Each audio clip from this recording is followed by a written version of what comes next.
السلام عليكم ورحمة الله وبركاته، ازيكم عاملين ايه؟ يا رب تكونوا بخير. اهلا بسنة وانتم طيبين، رمضان خلاص على الابواب. احنا النهارده هعمل معاكم سفرة كده رمضانية بسيطة وخفيفة. هنعمل الطاجن الحلو ده ومعاها الشوربة والرز. تقدري تاخدي فكرة من الفيديو او تاخدي الفيديو ده كله تعمليه في يوم من الايام، فطار رمضان، او تعملي جنبه كذا صنف كده يبقى سفرة حلوة للعزومة.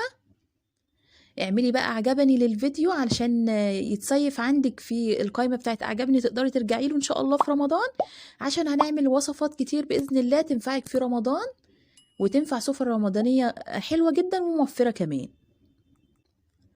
اول حاجة انا معايا حلة فاضية كده. احسن حاجة في الصنف اللي احنا هنعمله ان احنا كل حاجة نعملها في نفس الحلة. حطيت بقى كده ايه، معلقة من الزبدة عشان هشوح فيها اللحمة. كنت غاسلة اللحمة كده ورحت نازلة بيها. بتكون بس الحلة عندي سخنة كويس عشان تاخد صدمة ومتنزلش المية بتاعتها. هنا انا عندي لحمة ضاني، زي ما انت حابة بقى تعملي نوع اللحمة اللي انت حباه. انا هنا حبيت ان انا اشوح اللحمة علشان ان هي ضاني، عشان لو فيها اي ريحة او كده تروح.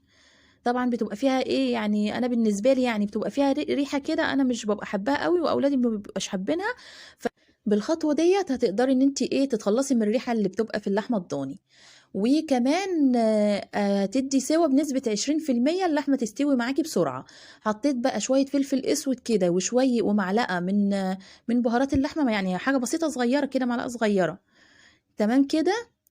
بتكون خدت بقى تشويحة من تحت كده. يعني انا مش هحمرها، انا بس هديها يعني هقفل المسام بتاعتها. زي ما قلت لك الخطوة ديت غير انها بتضيع الريحة بتاعتها، بتدي سوا بنسبة 20%. يعني انا بالظبط اللحمة ما خدتش معايا تلت ساعة، قصدي 40 دقيقة بالظبط. هنا بقى قطعت عليها بصلاية كده. ما نزلتش بالبصلاية سليمة علشان طعم البصل برضو يبقى حلو معايا في اللحمة، ويطلع اي ريحة من الريحة اللي بتبقى في اللحمة الضاني. قلبت بقى كويس كده. زي ما قلت لكم انا مش عايزة احمرها، انا بس هي بقى في المسام بتاعتها. واحط بقى كده معاها ايه عودين ورق لوري، وهقلبها مع البصلة كده. بكون بقى مسخنة مية، طبعا لازم المية تكون مغلية عندي في الكاتل كده. بسخن المية وبنزل بيها، وعلى فكرة ما طلعتش ريمة خالص، وكانت حلوة جدا. يعني انا اول مرة اللحمة اعملها ما تكونش فيها ريمة. بصوا، هغطي بقى عليها كده وسبتها زي ما قلت لك يا دوبك تلت ساعة، ولقيتها استوت خلاص، وانا مش عايزاها تستوي قوي عشان لسه هتخش الطاجن. هنا بقى في نفس الحلة بس شطفتها كده شطفة. حطيت بقى معلقة زبدة كده،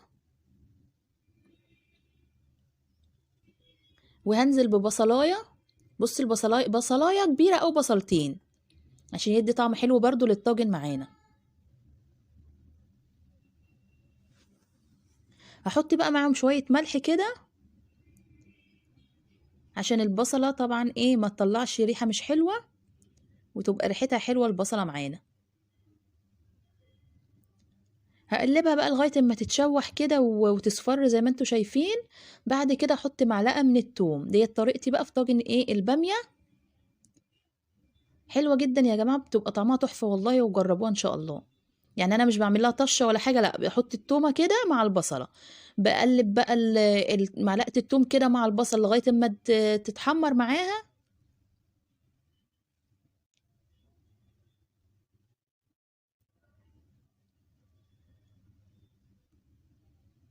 انا هنا معايا كيس الباميه اللي كنت جبته معاكم قبل كده في المشتريات. هنزل بالباميه. لازم اي خضار عندك بيكون مجمد بتستخدميه زي ما هو مجمد.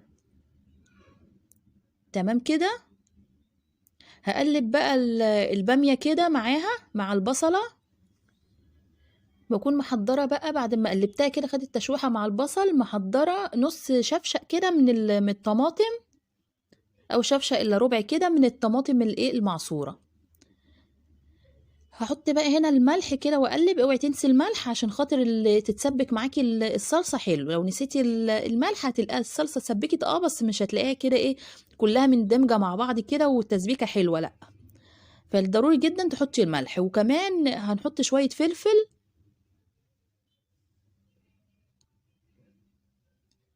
وكمان هحط معاها اللحمه.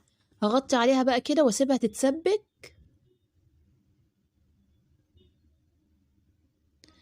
هنا بقى خلاص كانت اتسبكت كلها واللحمه كمان استوت، قصدي الباميه استوت كمان، والصلصه اتسبكت معايا خلاص. هجيب طاجن بقى، طاجن فخار كده او بايركس، اي نوع طاجن انت عايز، عادي اي طاجن عادي خالص. انا بعملها في فخار او بايركس عادي. هنزل بقى كده باللحمه، طبعا لسه برضه هتاخد تسبيكه كمان في الفرن. نزلت كده بالطاجن، بسوي بقى كده اللحمه.